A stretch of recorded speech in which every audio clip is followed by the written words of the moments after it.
Hi friends, welcome to my YouTube channel. Friends, ಇವತ್ತು tomato ಗೊಜ್ಜು ಮಾಡೋದು ಹೇಗೆ ಅಂತ ತೋರಿಸ್ತಾ ಇದ್ದೀನಿ ನೋಡಿ. ಫಸ್ಟು ನಾನು ಪ್ಯಾನ್ನ ಬಿಸಿಗೆ ಇಟ್ಕೊಂಡಿದ್ದೀನಿ, ಅಂದರೆ ಬಾಣಲಿನ ಇಟ್ಕೊಂಡಿದ್ದೀನಿ. ಟೊಮೊಟೊ ಈರುಳ್ಳಿನ ಹಚ್ಚಿಟ್ಕೊಂಡಿದ್ದೀನಿ, ಮತ್ತು ಹಸಿಮೆಣ್ಸಿನ್ಕಾಯಿ, ಕೊತ್ತಂಬರಿ ಸೊಪ್ಪು, ಕರಿಬೇವು ಅದು ಕೂಡ ಹಚ್ಚಿಟ್ಕೊಂಡಿದ್ದೀನಿ. ಎಷ್ಟು ಟೊಮೊಟೊ ತೊಗೊಂಡಿದ್ದೀನಿ ಅಂದರೆ ನಾನು ಒಂದು ಮೀಡಿಯಮ್ ಸೈಜ್ದು 7ರಿಂದ 8 ಟೊಮೊಟೊನ ತೊಗೊಂಡಿದ್ದೀನಿ. ಇವಾಗ ಪ್ಯಾನ್ ಬಿಸಿ ಆಗೋ ತನಕ ನಾವು ಆಯಿಲ್ನ ಅಂದರೆ ಎಣ್ಣೆನ ಹಾಕ್ಕೊಳ್ಳೋಣ. ಎಣ್ಣೆ ಎಷ್ಟು ಸ್ಪೂನ್ ಹಾಕ್ಕೊಳ್ತೀರಾ ಅನ್ನೋದ್ರ ಮೇಲೆ ಡಿಪೆಂಡ್ ಆಗುತ್ತೆ. ಅಂದರೆ ಏನು ಗೊತ್ತಾ, ಒಬ್ಬೊಬ್ಬರು ಮನೆಯಲ್ಲಿ ಎಣ್ಣೆ ಸ್ವಲ್ಪ ಕಡಿಮೆ ಹಾಕ್ಕೊಳ್ತಾರೆ, ಒಬ್ಬೊಬ್ಬರು ಮನೆಯಲ್ಲಿ ಸ್ವಲ್ಪ ಎಣ್ಣೆ ಜಾಸ್ತಿ ಹಾಕ್ಕೊಳ್ತಾರೆ. ನಾನು ಎಣ್ಣೆಲೇ ಟೊಮೊಟೊ ಗೊಜ್ಜು ಮಾಡೋದು, ನೀರೇನೂ ಹಾಕಲ್ಲ. ಯಾಕಂದರೆ ಟೊಮೊಟೊದಲ್ಲೇ ಸ್ವಲ್ಪ ನೀರಿನಂಶ ಇರುತ್ತಲ್ಲ, ಅದಕ್ಕೋಸ್ಕರ ನಾನು 5ರಿಂದ 6 ಸ್ಪೂನಷ್ಟು ಎಣ್ಣೆನ ಹಾಕ್ಕೊಳ್ತೀನಿ. ಎಣ್ಣೆ ಇದ್ದಷ್ಟು ರುಚಿ ಬರುತ್ತೆ. ಮತ್ತು ಇದಕ್ಕೆ ನಾನು ತುಪ್ಪ ಕೂಡ ಹಾಕ್ಕೊತೀನಿ. ನಾನು ಯಾವುದೇ ನಾಷ್ಟ ಐಟಮ್ ಮಾಡಿದ್ರೆ ಅದಕ್ಕೂ ತುಪ್ಪ ಬಳಸ್ತೀನಿ. ಹಾಗಾಗಿ 1-2 ಸ್ಪೂನ್ ಆದರೂ ತುಪ್ಪ ಹಾಕ್ಕೊಳ್ತೀನಿ. ಆಮೇಲೆ ಟೊಮೆಟೊ ಗೊಜ್ಜು ಮಾಡೋ ಸೆಂಟ್ರಲ್ಲಿ ನಾನು ಹಾಕ್ಕೊಳ್ತೀನಿ. ಅದನ್ನು ನಾನು ತೋರಿಸ್ತಾ ಹೋಗ್ತೀನಿ. ಫ್ರೆಂಡ್ಸ್, ನಿಮಗೆ ಅಡುಗೆಯಲ್ಲಿ ಏನಾದರೂ ನನ್ನ ಅಡುಗೆ ನಿಮಗೆ ಇಷ್ಟ ಆದರೆ ಲೈಕ್ ಮಾಡಿ, ಶೇರ್ ಮಾಡಿ, ಮತ್ತು ಸಬ್ಸ್ಕ್ರೈಬ್ ಮಾಡಿಕೊಂಡು ಸಪೋರ್ಟ್ ಮಾಡಿ. ಎಲ್ಲ ನನ್ನ ಚಾನಲ್ ನೋಡುವ ಎಲ್ಲ ಸ್ನೇಹಿತರಿಗೂ. ಇವಾಗ ನಾನು ಎಣ್ಣೆ ಕಾದಿತ್ತಲ್ಲ, ಅದಕ್ಕೆ ಸಾಸಿವೆ ಮತ್ತು ಕಡಲೆಬೇಳೆ, ಉದ್ದಿನಬೇಳೆನ ಹಾಕ್ಕೊಳ್ತಾ ಇದ್ದೀನಿ. ಇದನ್ನು ಸಪ್ರೇಟ್ ಏನು ಹಾಕ್ಕೊಳ್ಳಲ್ಲ, ಒಂದೇ ಸರಿ ಎಣ್ಣೆ ಕಾದ ತಕ್ಷಣ ಸಾಸಿವೆ ಹಾಕ್ತೀವಿ. ಅದು ಚೀಟಪಟ ಅಂದ ತಕ್ಷಣ ಉದ್ದಿನಬೇಳೆ ಮತ್ತು ಕಡಲೆಬೇಳೆನ ಹಾಕ್ಕೊಳ್ತೀನಿ. ಒಬ್ಬೊಬ್ಬರು ಕಡಲೆಬೀಜ ಕೂಡ ಹಾಕ್ಕೊಳ್ತಾರೆ, ಆದರೆ ಕಡಲೆಬೀಜ ಹಾಕ್ಕೊಂಡ್ರೆ ಅಷ್ಟೊಂದು ಚೆನ್ನಾಗಿರಲ್ಲ. ಕಡಲೆಬೇಳೆ ಬೇಕಂದರೆ ಸ್ವಲ್ಪ ಜಾಸ್ತಿ ಹಾಕ್ಕೊಂಡ್ರೆ ಚೆನ್ನಾಗಿರುತ್ತೆ. ನಾನು ನೋಡಿ ಇದಕ್ಕೆ ಒಂದು 3 ಸ್ಪೂನ್ ಆಗುವಷ್ಟು ಕಡಲೆಬೇಳೆನ ಹಾಕ್ಕೊಂಡಿದ್ದೀನಿ, ಯಾಕಂದರೆ ಜಾಸ್ತಿ ಗೊಜ್ಜು ಮಾಡ್ತಾ ಇರೋದ್ರಿಂದ. ಈಗ ಉದ್ದಿನಬೇಳೆ ಕೂಡ ನಾನು ಹಾಕ್ಕೊಳ್ತಾ ಇದ್ದೀನಿ. ಅದು ಒಂದು ಸ್ವಲ್ಪ ಕಲರ್ ಬರಬೇಕು. ಜಾಸ್ತಿ ಸ್ವಲ್ಪ ಬೇಯ್ತು ಅಂದರೆ ಕಟ್ ಅಂದ್ಬಿಡುತ್ತೆ, ಆವಾಗ ಗೊಜ್ಜಲ್ಲಿ ಚೆನ್ನಾಗಿರಲ್ಲ. ಅದನ್ನು ನೋಡ್ಕೋಬೇಕು. ಸ್ವಲ್ಪ ಫ್ರೈ ಆಗ್ತಾಯಿದೆ ಅಥವಾ ಒಂದು ಸ್ವಲ್ಪ ಬೇಯ್ತಾ ಇದೆ ಅಂತ ಅಷ್ಟೇ ಬೇಯಿಸ್ಬೇಕು. ಜಾಸ್ತಿ ಹೊತ್ತು ಬೇಯಿಸ್ಬಾರ್ದು. ಕಡಲೆಬೇಳೆನ ಕಟುಮ್ ಅಂತ ಸೌಂಡ್ ಬಂದುಬಿಡುತ್ತೆ. ಆವಾಗ ಗೊಜ್ಜಲ್ಲಿ ತಿನ್ನೋಕೆ ಹೋದರೆ ಅದು ಟೇಸ್ಟ್ ಅನಿಸಲ್ಲ. ಅದಕ್ಕೆ ಒಂದು ಮೀಡಿಯಮಾಗೆ ನೋಡ್ಕೋಬೇಕು. ಆಮೇಲೆ ನಾನು ಈರುಳ್ಳಿನ ಹಚ್ಚಿಟ್ಕೊಂಡಿದ್ದು 2 ಈರುಳ್ಳಿನ ಹಾಕ್ಕೊಳ್ತಾ ಇದ್ದೀನಿ. ಗೊಜ್ಜು ಸ್ವಲ್ಪ ಜಾಸ್ತಿ ಮಾಡೋದ್ರಿಂದ 2 ಈರುಳ್ಳಿನ ಹಾಕ್ಕೊಳ್ತಾ ಇದ್ದೀನಿ. ಇದನ್ನು ಸ್ವಲ್ಪ ಕಲರ್ ಚೇಂಜ್ ಆಗೋ ತನಕ, ಗೋಲ್ಡನ್ ಕಲರ್ ಬರೋ ತನಕ ಫ್ರೈ ಮಾಡ್ಕೋಬೇಕು. ಯಾಕಂದರೆ ಟೊಮೆಟೊ ಗೊಜ್ಜು ಮಾಡುವಾಗ ನಮಗೆ ಈರುಳ್ಳಿ ಕೂಡ ಅಷ್ಟೇ ಚೆನ್ನಾಗಿ ಬೇಯಬೇಕು, ಇಲ್ಲಾಂದರೆ ಅಷ್ಟೊಂದು ರುಚಿ ಅನಿಸಲ್ಲ. ಎಣ್ಣೆಯಲ್ಲೇ ನಾನು ಬೇಯಿಸ್ಕೊತಾ ಇದ್ದೀನಿ. ಈಗ ಈರುಳ್ಳಿ ಬೇಯುವಾಗಲೇ ನಾವು ಸ್ವಲ್ಪ ಉಪ್ಪು ಹಾಕ್ಕೋಬೇಕು, ಅವಾಗ ಇನ್ನೂ ಸ್ವಲ್ಪ ಫಾಸ್ಟಾಗಿ ಬೇಯುತ್ತೆ ನೋಡಿ. ಇವಾಗ ಚಪಾತಿಗೂ ಕೂಡ ನಾನು ಕಲಸಿಟ್ಕೊಂಡಿದ್ದೀನಿ, ಬೆಳಗಿನ ತಿಂಡಿಗೋಸ್ಕರ ಮಾಡ್ಕೊಂಡಿದ್ದು. ಹಾಗಾಗಿ ಇವಾಗ ನೋಡಿ ತುಂಬ ಚೆನ್ನಾಗಿರುತ್ತೆ. ಈಗ ಟೊಮೆಟೊ ಗೊಜ್ಜು ಚಪಾತಿ ತುಂಬ ಚೆನ್ನಾಗಿರುತ್ತೆ. ಅದ್ರದ್ದು ಟೇಸ್ಟೇ ಬೇರೆ ಇರುತ್ತೆ. ನೀವು ಎನಿ ಟೈಮ್, ಯಾವಾಗ ಮಧ್ಯಾಹ್ನ, ಬೆಳಗ್ಗೆ, ಸಾಯಂಕಾಲ ಯಾವಾಗ ಬೇಕಾದರೂ ಮಾಡಿಕೊಡಿ, ಚಪಾತಿಗೆ ಟೊಮೆಟೊ ಗೊಜ್ಜು ರುಚಿಕರವಾಗಿರುತ್ತೆ. ಇವಾಗ ಉಪ್ಪನ್ನ ಹಾಕ್ಕೊಳ್ತಾ ಇದ್ದೀನಿ. ಇವಾಗ ಅಂದರೆ ಫಸ್ಟು ಸ್ವಲ್ಪ ಹಾಕ್ಕೊಂಡಿರಬೇಕು, ಆಮೇಲೆ ಟೊಮೊಟೊ ಹಾಕಿದಾಗ ಅದಕ್ಕೆ ತಕ್ಕಾಗಿ ನೋಡಿಕೊಂಡು ಹಾಕಬೇಕಾಗುತ್ತೆ. ಇಲ್ಲಿ ನಾನು ಪುಡಿ ಉಪ್ಪನ್ನ ಹಾಕ್ತಾ ಇದ್ದೀನಿ. ಈ ಥರ ಮಾಡುವಾಗ ಕಲ್ಲುಪ್ಪನ್ನ ಹಾಕ್ಕೋಬೇಡಿ, ಅದು ಬೇಗ ಕರಗಲ್ಲ ಎಣ್ಣೆಯಲ್ಲಿ. ಅದಕ್ಕೋಸ್ಕರ ನೀರಲ್ಲಾದರೆ ಉಪ್ಪು ಕರಗುತ್ತೆ, ಎಣ್ಣೆಯಲ್ಲಿ ಅಷ್ಟೊಂದು ಬೇಗ ಕರಗಲ್ಲ.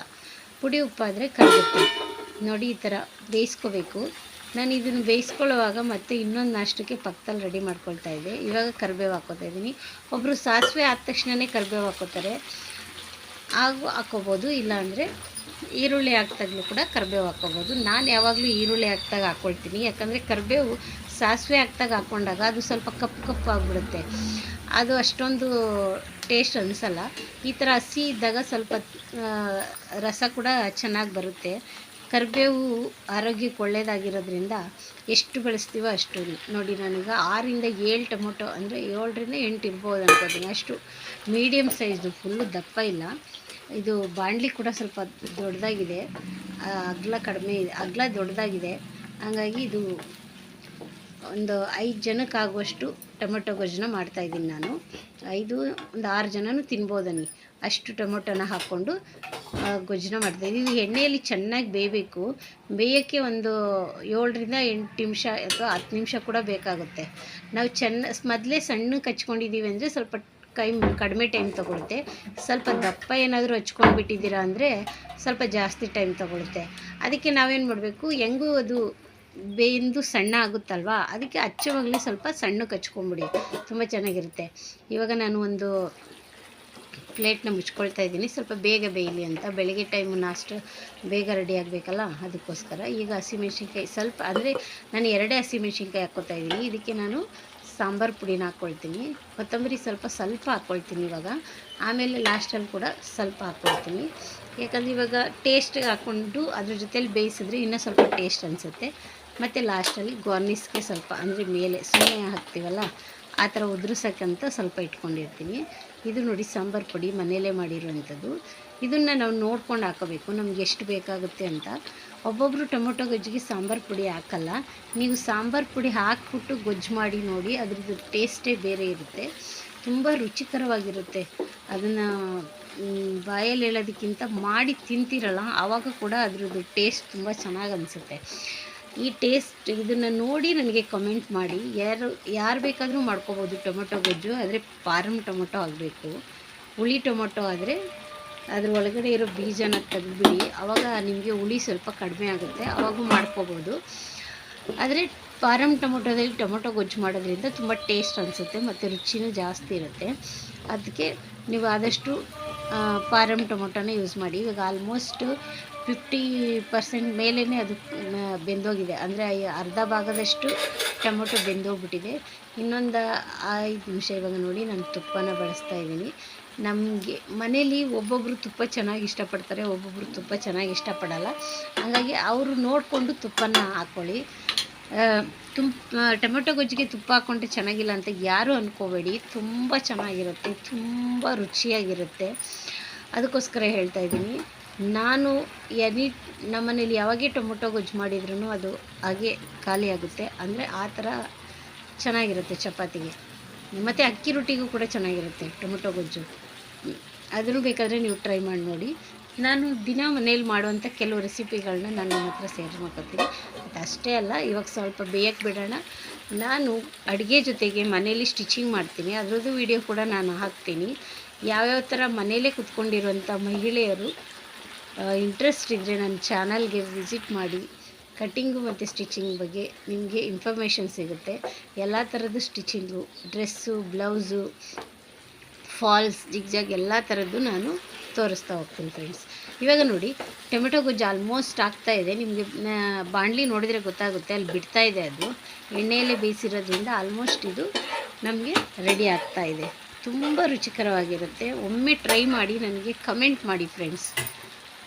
ಟೊಮೆಟೊ ಗೊಜ್ಜು ತುಂಬ ರುಚಿಕರವಾಗಿರುತ್ತೆ. ಚಪಾತಿಗೆ, ಬೆಳಿಗ್ಗೆ ನಾಷ್ಟಕ್ಕೆ, ಮಧ್ಯಾಹ್ನ ಊಟಕ್ಕೆ, ಅನ್ನದ ಜೊತೆಗೂ ತಿನ್ಬೋದು. ಇದು ಬರೀ ಚಪಾತಿ ರೊಟ್ಟಿಗಲ್ಲ, ಅನ್ನದ ಜೊತೆಗೂ ತುಂಬ ಚೆನ್ನಾಗಿರುತ್ತೆ. ಇದು ನೋಡಿ ಲಾಸ್ಟಲ್ಲಿ ಸ್ವಲ್ಪ ಕೊತ್ತಂಬರಿ ಸೊಪ್ಪು ಹಾಕ್ಬಿಟ್ಟು ಇದನ್ನು ಸ್ವಲ್ಪ ಇದು ಮಾಡ್ಕೋಬೇಕಷ್ಟೇ, ಜಾಸ್ತಿ ಹೊತ್ತು. ಇವಾಗ ನಾನು ಉರಿ ಕಮ್ಮಿ ಮಾಡಿದ್ದೀನಿ, ಕಮ್ಮಿ ಮಾಡಿ ಇನ್ನೊಂದು 2 ನಿಮಿಷ ಹಂಗೆ ಮಾಡಿ ಇಟ್ಟಿದ್ದೀನಿ ನೋಡಿ. ಇದ್ರ ಜೊತೆಗೆ ಇವಾಗ ಚಪಾತಿ ಮತ್ತು ಟೊಮೆಟೊ ಗೊಜ್ಜು ರೆಡಿಯಾಗಿದೆ.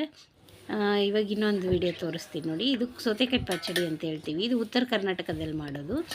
ಈಗ ನಾನು ಸೌತೆಕಾಯಿ ಹಚ್ಚಿಟ್ಕೊಂಡಿದ್ದೀನಿ, ಟೊಮೆಟೊ ಹಚ್ಚಿಟ್ಕೊಂಡಿದ್ದೀನಿ, ಈರುಳ್ಳಿ ಹಚ್ಚಿಟ್ಕೊಂಡಿದ್ದೀನಿ. ಇದು ಖಾರದ ಪುಡಿ, ಉಪ್ಪು ಮತ್ತು ಇದು ಗುರಾಳ್ ಪುಡಿ, ಅಂದರೆ ಈ ಕಡೆ ಮೈಸೂರು ಕಡೆ ಹೇಳೋದು ಇದು ಹುಚ್ಚೆಳ್ಳು ಪುಡಿ ಅಂತ ಹೇಳ್ತೀವಿ.